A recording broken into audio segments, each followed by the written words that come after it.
Hi, beautiful people. Welcome to the Fort Salem Library, where we read you your fanfiction. So sit down or don't, relax or don't, and enjoy these stories in a way you have not before. We at Fort Salem Library do not own Motherland Fort Salem or any of the related characters. The Motherland Fort Salem series is created by Elliot Lawrence and owned by Freeform. This story is a work of fanfiction and is meant for entertainment only. We are not making any profit from these stories. All rights of the original Motherland Fort Salem story belong to Freeform.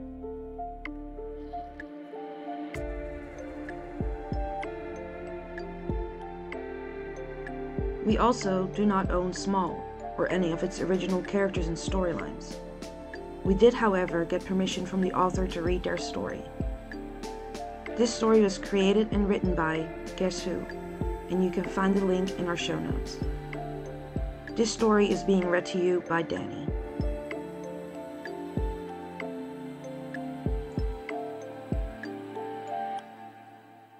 Small, Chapter 2. The sheer amount of pudding in Rail Collar's arms was unsettling. Sarah hadn't even known the mess hall had that much pudding. There were cups practically falling out of the cadet's hands and tumbling over her forearms as she rushed to get them over to Tally's hospital bed before they could drop. The second the first cup hit the mattress, Tally was diving from Sarah's arms like a baby whale, plummeting back into the sea after its first large leap. No grace, no warning. Sarah huffed and smoothed her hands down her jacket as Tally settled onto the bed. Tally, you have to stop that. The girl was going to give her a heart attack with all her jumping and jerking. When you want to be let down, ask to be let down. Pudding, was all Tally said in response, already shuffling her hands over the large selection of cups. Collar, she's a toddler, Sarah said. I don't think she needs a swimming pool-sized selection of pudding. You said to get an assortment. This one, Tally suddenly shouted and thrust a pudding cup towards Rael, who now occupied the end of Tally's bed as well. The pudding cup smacked into the side of Rael's face with a plastic crinkle and crunch, and Tally giggled. Okay, rude. Rael laughed and pushed the cup from her face. It's not nice to hit Tally. Tally looked properly scolded, an adorable pout to her bottom lip that Sarah felt yanking at her heart, drooping it down as well. Open, please, way, Tally said, and shook the cup in the small bit of space between them. Rael sighed. Okay, but only since you asked nicely. Technically, she didn't ask, Abigail said, drawing their attention to the infirmary door. She just slipped in unnoticed by anyone but the biddies and was clearly keeping her distance. In her two fists, she held nearly as many plastic spoons as Rael's pudding cups and a wad of napkins Sarah was certain they would need. Aggie, come here, Tally commanded, and Abigail grimaced, but did as she was told.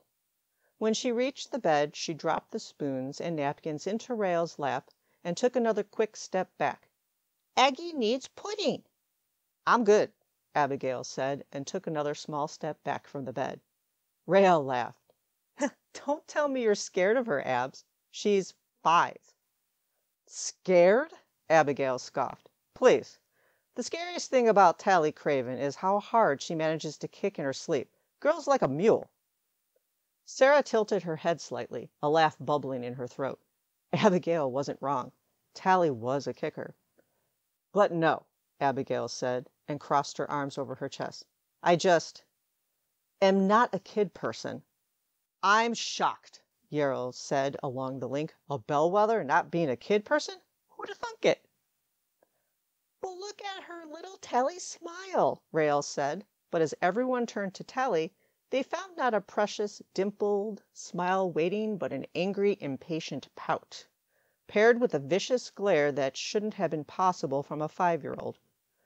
Oh, okay, well, that's disturbing. Sarah's eyes drifted down to the pudding cup still clutched in Rael's hand. I believe you've forgotten to actually open the pudding. Oh, Rael laughed. Sorry, Tal. Goddess. This has got to be the weirdest thing that's ever happened here, right? That would be saying something indeed, Sarah replied and crossed her arms over her chest.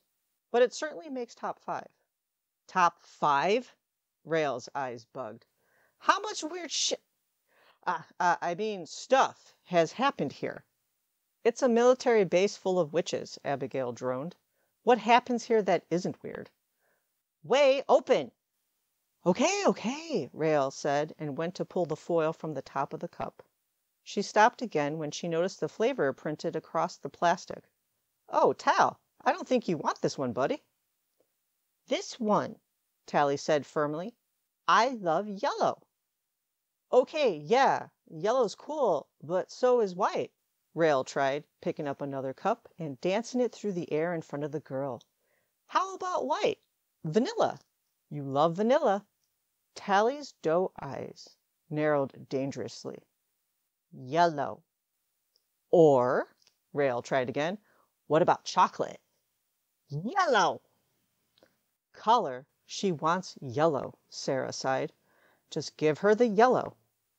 But it's lemon, Rael said, and Sarah frowned. Oh.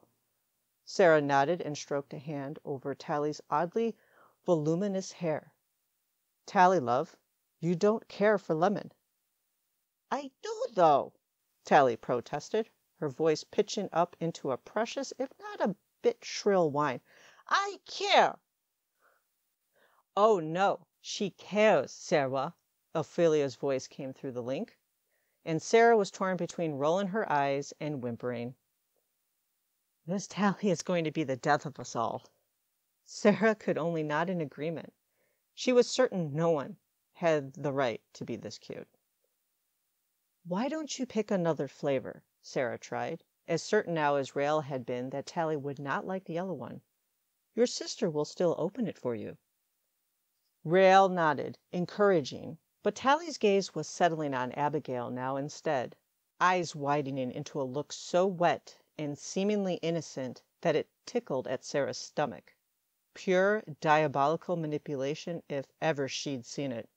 And she had. Aggie, she pouted dramatically, open the yellow for Tally. Abigail wrinkled her nose but sighed. Tally, you don't like lemon, she said, and it was unquestionably the wrong thing to say. Tally's eyes narrowed again, and her monstrous little glare flicked rapidly between the three of them. Rael to Abigail, to Sarah, to Abigail, to Rael, and back. She crossed her arms over her small chest and took a hugely deep breath that, for some reason, made Sarah feel nervous. When she opened her mouth again, the most unholy screech Sarah had ever heard ripped through the air and blasted into her ears. Oh, that's why. Oh, hell no. Nope. Abigail was out the door in a flash while everyone else quickly clamped their hands over their ears. And then the room began to shake. The entire room, quaking like a natural disaster in process. The lights overhead creaked and shook, and Sarah was suddenly shouting, Collar, just give her the damned pudding! Rael was a step ahead of her, the foil lid already ripped free and discarded. Here! She shoved a spoon into the goop and then slammed it into Tally's wide-open mouth with zero hesitation.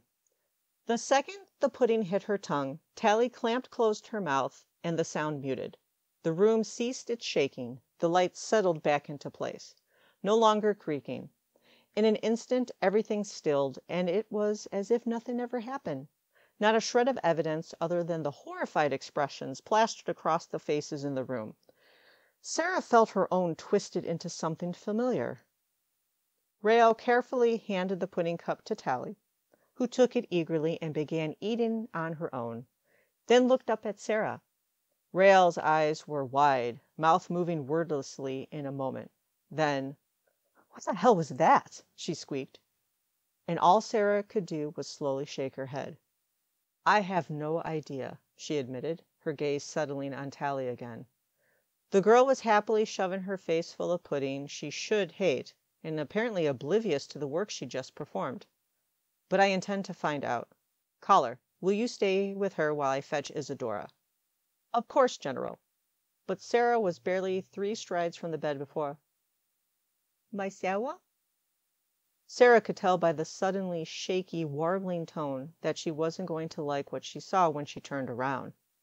Sure enough, Tally's eyes were blown wide again and already watering. She pressed her pudding-stained lips into a full, ridiculous pout as she said, "No going, Sarah." "I must go, Tally," Sarah tried, "but it will only be for a short while." Tally's thick, long lashes fluttered, sending 2 unfairly, cartoonishly perfect teardrops sliding down her baby-fat cheeks. "No," she whimpered, then held out a hand. She furrowed her brow as her gaze fixed on the air between them, and then she wiggled her fingers, opening and closing her fist around the empty space like she was trying to grab onto some invisible cord that she might be able to use to lasso Sarah and reel her back in. Sarah gasped when she actually felt a sharp tug right at the heart of her. Hard enough that her body jerked towards the bed unbidden, and then everyone in the room was gasping. Sarah blinked down at the empty air, seeing nothing at all. But then Tally was tugging her little fist again, and Sarah jerked forward once more. What the hell? Lisha's voice spilled through Sarah's mind, and Sarah did her best to tamp down the panic she felt spark after. She wasn't sure if it was Lisha's or her own. Perhaps a collective panic pinging around the bond. Given the snap of pain in Sarah's chest, it was warranted, like a fist around her heart, gripping and pulling and kneading. She never felt anything like it. And all the while, Tally's eyes remained fixed on her elevated hand, squeezing. But before she could give another harsh tug, Rael's arm shot out instead. She latched onto Sarah's uniform and dragged her back to the foot of the bed. "Just get back over here before she screams again, or, kills you." A second later, Rael's eyes rocketed open like she'd just been jarred from sleep, and her hand snatched itself back from Sarah's jacket as if the material had burned her. Sorry, ma'am." Sarah didn't bother responding. She understood the urgency, and despite her best efforts, the soul bond she shared with Tally hazed her boundaries where the bellwether unit was concerned. Her dynamic with Tally's sisters had long since found a stride that tended more towards family than superior and subordinates. They mostly respected her authority, sure, but every once in a while, and Sarah's goddess help her, too often gave them leniency where she otherwise gave demerits. She settled herself back around the side of the bed, standing with her thigh touching the mattress, and let Tally take her hand and hold it. "What was she tugging on?" Rael asked, and Sarah shook her head. "Your guess is as good as mine," she confessed. "Our bond, perhaps? Clearly, she still has her sight." "The soul bond is something she can physically touch, though?" Rael asked, voice riddled with shock that Sarah felt in her own bones. "How is that possible?" "How is any of this possible?" Sarah asked, and swiped a hand down her face. "We will have to hope Isadora can drum up some answers for us." "So?" Kate hummed along the link, a little hesitant. Then, "In the meantime, we're just going to let a 5-year-old boss us around." Sarah, thoroughly embarrassed but seemingly also stuck, shrugged her shoulders. "I'm not certain we have a choice at this point." She looked down at her small girl, who was now grabbing for another pudding cup with her spare, chubby fingers. Another yellow one was claimed as her prize, and then Tally was thrusting it up at Sarah with fervor. "Sarah, open my yellow, please." Sarah glanced helplessly at Collar, then at her biddies, then took the cup. What else was she to do? Deny the girl and have the room shaken to ruins? Walk away and have her heart tugged out of her chest? Tally held tightly to her pinky finger as Sarah used both hands to rip off the foil. As Tally inhaled her second cup of lemon pudding, Sarah fixed her eyes upon Rael again. "Collar." "Ma'am? Did you know Tally had a speech impediment as a child?" Rael's brow furrowed at the moment. No, I don't think she ever mentioned having one. She shook her head. No, definitely not. She never said anything to you either, I'm guessing? No, never, Sarah answered, grimacing when Tally reached back up and grabbed her hand again, only this time with pudding-sticky fingers that made Sarah's skin crawl. And one this severe would likely have required speech therapy. I am surprised Tally wouldn't have mentioned this before. Yeah, she's a pretty open book, Rael agreed. It's weird that she wouldn't have said anything. And then there's this lemon thing, too. Tally hates lemon. Like, she literally Biddy-style hissed at me once for not telling her I was drinking lemonade before she took a big old swig of it. Yes, Sarah said as the Biddies all chuckled. We've had a few lemon mishaps as well. But, Rael hesitated, eyes dropping down to Tally again. She chewed her bottom lip, the action putting her prominent scar on sharp display. Sarah recalled Tally once telling her that Rael was sometimes self-conscious about that mark, but Sarah had always found scars lovely. Stories pressed into skin. Certainly nothing to be ashamed of. Say what's on your mind, Sarah prompted, and Rael sighed. She's going to be okay, right? Her voice was nervous, more unsure than Sarah had ever heard it. She's going to be her again, right? You won't let her stay this way. Sarah sighed and reached out to rest a hand on Rael's shoulder. I will do everything in my power, Rael. Of this you can be sure. She gave a short, gentle squeeze, then released her again. Rael took a slow breath and let it free, heavy and long. Yeah, okay, yeah. I know you will, Sarah. Good, Sarah nodded. I'm glad you trust that. I really do. Sarah couldn't help her smile, small as it was. There was something oddly comforting in having the faith of Tally's sisters, her bonded's most trusted friends. This one, in particular, a brilliant young witch, certainly, but hardly a fan of the military, or, for some time even after Sarah's connection with Tally came to light, of Sarah herself. It touched her deeply to be given that trust now, that faith. Sarah sighed and squeezed Tally's small hand, rubbed her thumb over a sticky little palm. Now, since I am apparently forbidden from leaving this one at the moment, if you wouldn't mind fetching Isadora for me. Rael chuckled. Sure. And then, please, go and get some rest yourself, Rael, Sarah said. It has been a long few days. Rael popped off the end of the bed, and everyone froze.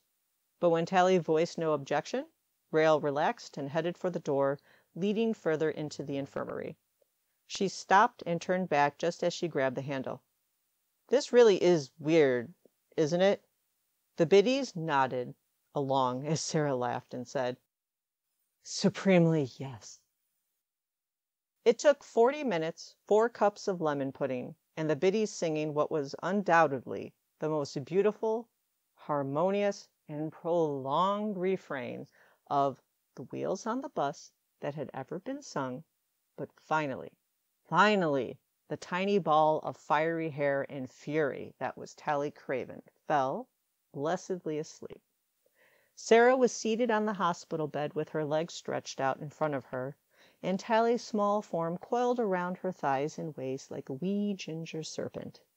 She ran a hand through Tally's hair over and over, combing through with her fingers and scratching gently at her scalp. I can't believe something that small can snore so loud, Kate said around a yawn. It's a little terrifying. It was loud, likely due to Tally's mouth hanging wide open as she slept, seeping lemon-scented drool onto Sarah's uniform.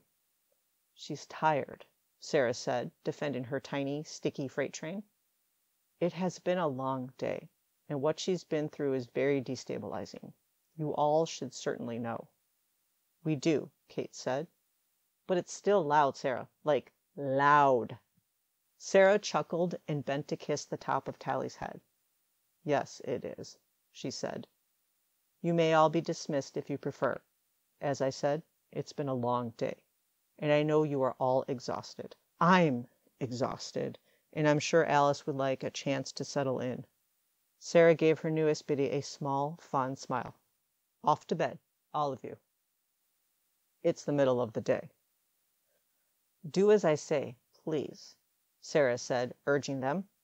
She wanted them to rest, certainly, and the infirmary was near enough that they could be off to bed without distance straining the link, but on a deeper level, Sarah truly just wanted to be alone with Tally, or as alone as they could be with Isadora popping in and out every 10 minutes or so now, prompting Sarah with questions that seemed inane but undoubtedly served a purpose. Still, go on. As they all sighed and groaned and pushed themselves up out of their chairs or off the walls they'd been leaning against, Sarah said, "Thank you all for your patience today, as well as your decorum. Such isn't easy in the face of, well, what we've had to face today and may yet be facing for a while, so thank you." They each nodded, sending her little smiles or affectionate nudges along the link. "And Alice, we will speak in the morning." Alice inclined her head but said nothing, and Sarah could sense the woman was still a bit apprehensive, a bit shy about interacting. But her love and loyalty were clear in Sarah's mind, shimmering across the link as brightly as any other. And for that, Sarah was grateful.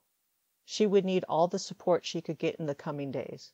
More, if Isadora could not find a remedy for her current predicament. As the biddies shuffled tiredly out of the room, said predicament whimpered against Sarah's waist, drawing Sarah's gaze down again. Tally's fingers curled into Sarah's jacket and gripped. Her small brow scrunched, and she whimpered again. "Shh! Come now, love," Sarah whispered and gently shifted Tally higher up onto her chest. She cradled her there, the girl fully in her lap now, and slowly swayed from side to side, rocking her.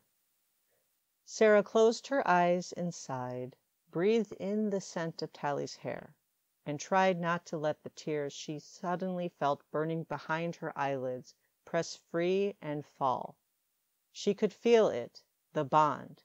Their bond. It was still there, still as strong as it had ever been, and Sarah took comfort in it, in the ability to reach out to Tally and still feel her reaching back, even if the girl didn't know she was doing it. But Sarah missed Tally, her Tally. The last time they'd spoken had been the night before the unbinding. Sarah had been sitting restlessly in her seat, refusing to allow Isadora to begin until she calmed. Yet, no matter how she tried, she'd not been able to do so. But then Tally was sliding out of her own chair and dropping into Sarah's, easing into her lap as she was so often inclined to do. She grasped Sarah's cheeks between her wrinkled hands and kissed her so very sweetly that it had made Sarah's chest ache in the most incredible, buckling way. She'd nuzzled her old nose against the space behind Sarah's ears and whispered, "Just breathe and relax, Sarah. It will be over soon, and we will be together." Sarah had breathed out a steadying sigh and squeezed her arms around her soulmate, reveling in the feel of her, even older, even altered. "And once we are," Tally added, her raspy voice dropping an octave, "I'm expecting a proper thank you for my sacrifice." Sarah had chuckled and squeezed her even tighter, nuzzled her just as gently, just as suggestively. Isadora's amused gaze be damned. "I do live to serve," Sarah said, and Tally kissed her sweetly again. "Good," she said, then one last kiss. Chaste, but perfect. "Now, settle in and let Isadora do her work." "Well, if that isn't music to my ears," Isadora said with a laugh, and Sarah shot her a glare. "Oh, be quiet," she said as she twisted around to watch Tally return to her chair. Sarah relaxed back into her own then and took a breath. "Let's get on with it then."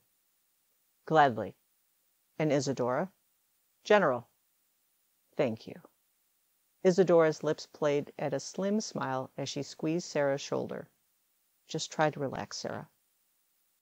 Sarah wasn't entirely sure she knew how. Another sharp whimper drew Sarah out of her thoughts, and her gaze drifted down to her tiny girl again. She frowned, watching as Tally's brow crinkled once more and her lips drooped into a pout. Sarah stroked her hair and tried to soothe her, but Tally only clutched her tightly and continued her whimpering, and Sarah couldn't help but wonder what the girl was dreaming about. She'd never known Tally to have nightmares. In fact, if Tally's world was sound, and it was, her dreams were almost exclusively of the matrifocal compound or of Sarah herself, and always hilariously strange. But this Tally was dreaming of something she clearly was not a fan of, and her sad little sounds were too much for Sarah to bear. The low, warbling C drifted through Sarah's lips with ease, and she watched as Tally's tense little body shifted at the sound of it, then finally settled. Her limbs relaxed, and her grip in Sarah's jacket loosened. The crinkle in her brow smoothed, and her drooping lips relaxed into an expression of calm that soothed Sarah's soul to see. "Good girl," she whispered, and lay a kiss to Tally's hair again. She smoothed it under her hand and chuckled to only herself and the quiet, empty infirmary. "So much hair, little one. Where has all of this hair come from, Tally's hair had always been beautiful, but it had always been on the thinner side, relaxed and loose and easy to tame. The dead opposite of Sarah's own hair, which was wildly thick and a sincere pain in the ass most days. But this tiny Tally, had hair for days, big and wavy and so very, very shiny. It spilled around her face and over her small shoulders, and down her back like an auburn sweater. Beautiful, but odd. Dear Goddess! Sarah's head shot up at the addition of a new voice to her serene quiet. She'd not even heard the door open. Damn, she was tired.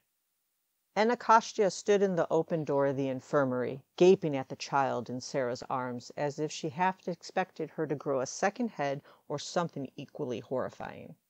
Her voice strained around an uncomfortable laugh that Sarah felt in her own belly.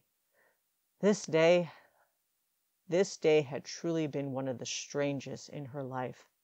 I honestly thought Bellwether was joking. If only, Sarah said on a sigh and motioned for Anacostia to come over. Anacostia frowned as she began moving pudding cups off the foot of the bed so that she could sit. What's this about? 5-year-old Tally apparently has an affinity for pudding, Sarah told her, and Anacostia bubbled with an odd laughter again. 5? Indeed. How? I didn't even realize this was a possibility with the unbinding, she said, and Sarah let out a heavy breath as she shook her head. Nor did I, she said, and judging by Isadora's reaction, as well as the clear fascination she's been poorly attempting to hide, neither did she. Is it reversible? It had better be, Sarah said. Otherwise, you'll be soul-bound to a child until Tally comes of age again? Anacostia said, and Sarah grimaced but nodded. With a heavy, understanding sigh, Anacostia lay a hand on Sarah's shin and squeezed. Are you okay? Sarah faltered for a moment.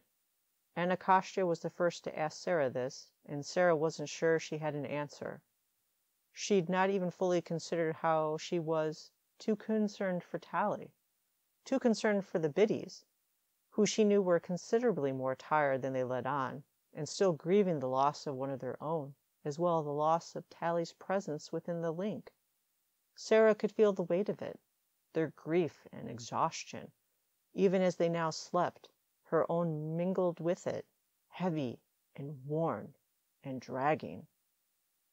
I don't know, she finally answered, and Anacostia nodded. It's a lot. It is, Sarah admitted, and while this is still Tally, and I know it is, because I can feel her so readily through our bond, it somehow, it isn't. She's different.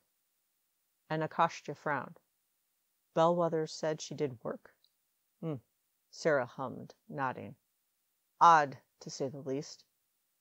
Well, it wouldn't be the first time a child witch has performed work, though 5 is very young for it. No, Sarah said, fixing her daughter with a serious stare. This was not the work of a child, Anacostia. It was unsettling. How so? The room shook, Sarah said. The entire room. Anacostia's brow shot up. That's different. It was horrifying, Sarah said. A truly ear-piercing screech if you've ever heard one. Anacostia snorted. Well, shit. Though Abigail fleeing from the infirmary was, admittedly, rather amusing. I can't imagine that girl with a kid. I can, Sarah mused. She'll be much like Petra was with her when she was young, and much like Minerva was with Petra.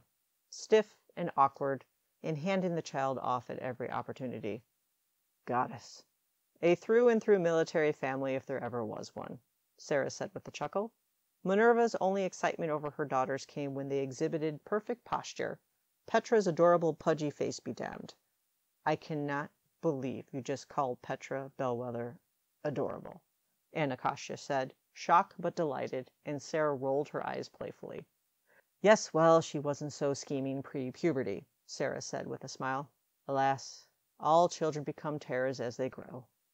Hey, Anacostia said and poked Sarah's leg. I was never a terror. You've had your moments, Sarah said, and laughed when she received another jab. Anacostia sighed, and a small smile settled over her lips. So, what does Isidora say about all this? Little so far. Sarah lay her head back against the wall and idly rubbed Tally's arm. And the work Tally performed? Anacostia asked. No ideas on that yet, either? Only that she believes Tally must have some residual unconscious knowledge of her adult work, Sarah told her.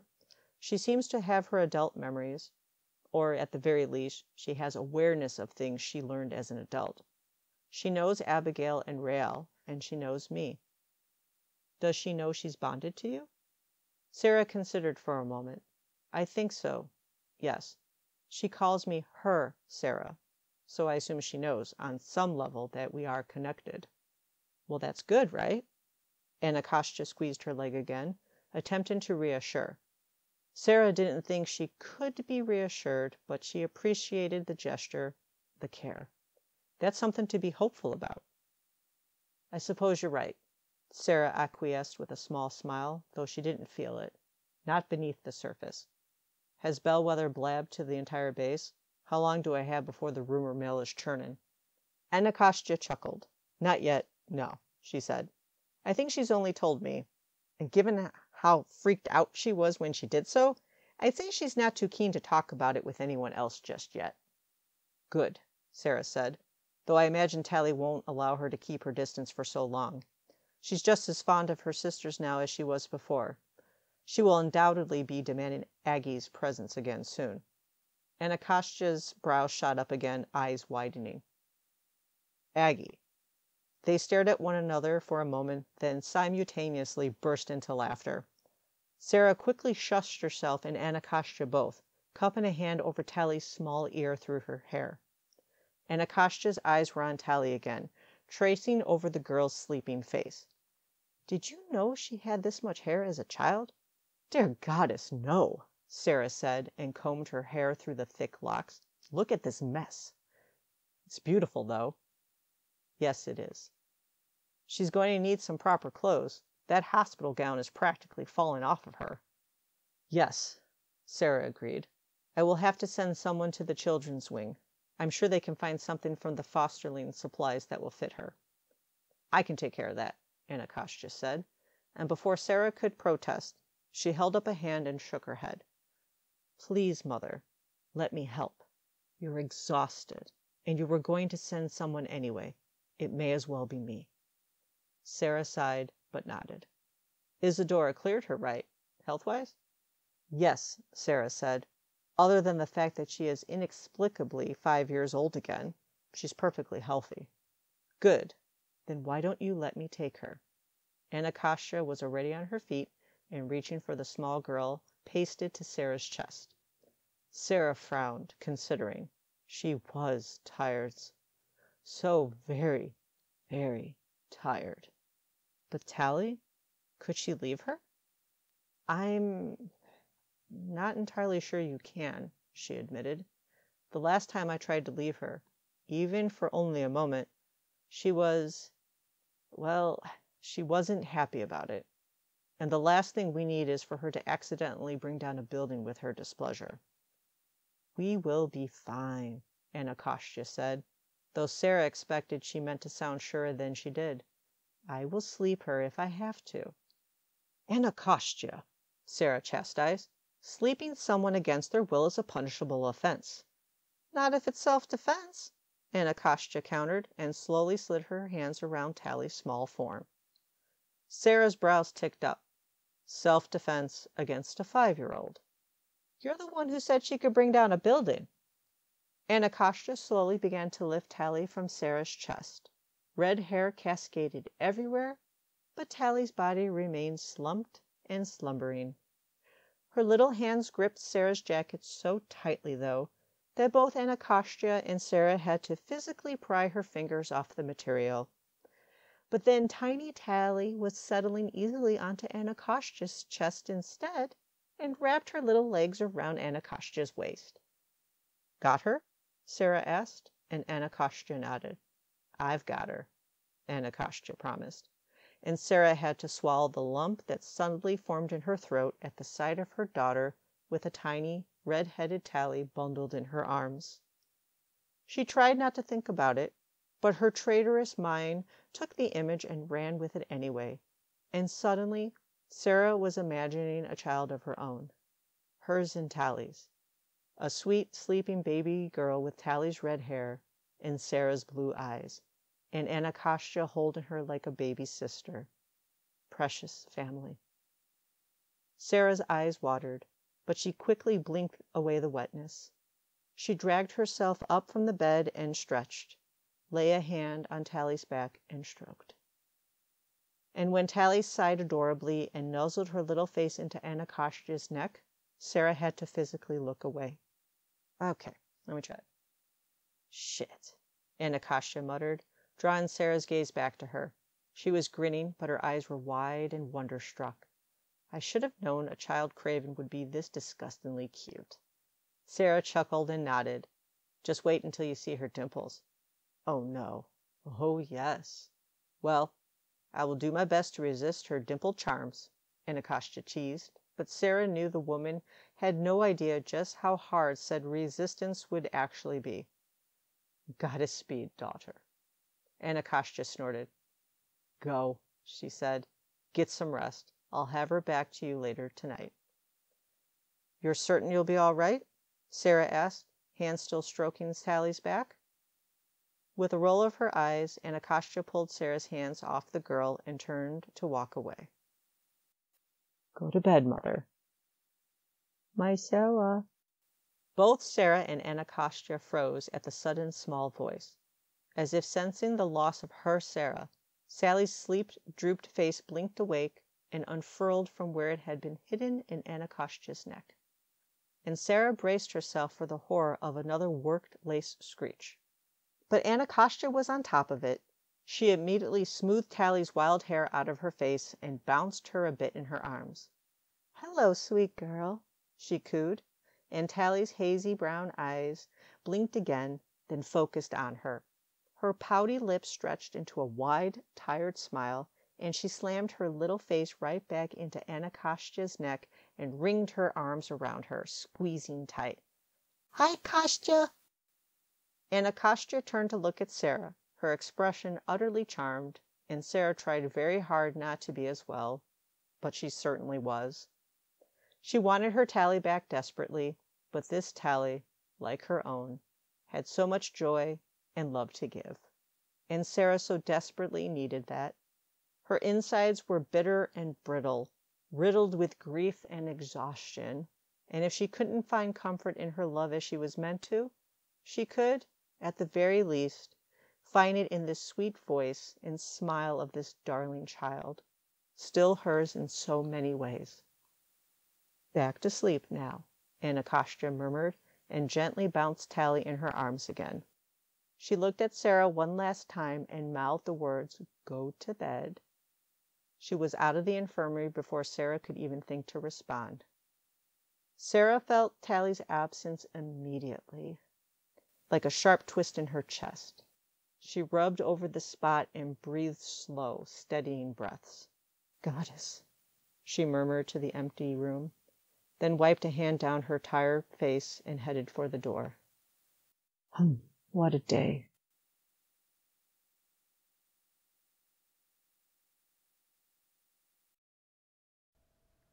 Please find the fanfiction you just listened to on Archive of Our Own, and leave the author some love. Without them, this wouldn't be possible, and we want to thank them from the bottoms of our hearts for creating these amazing stories and keeping the show alive.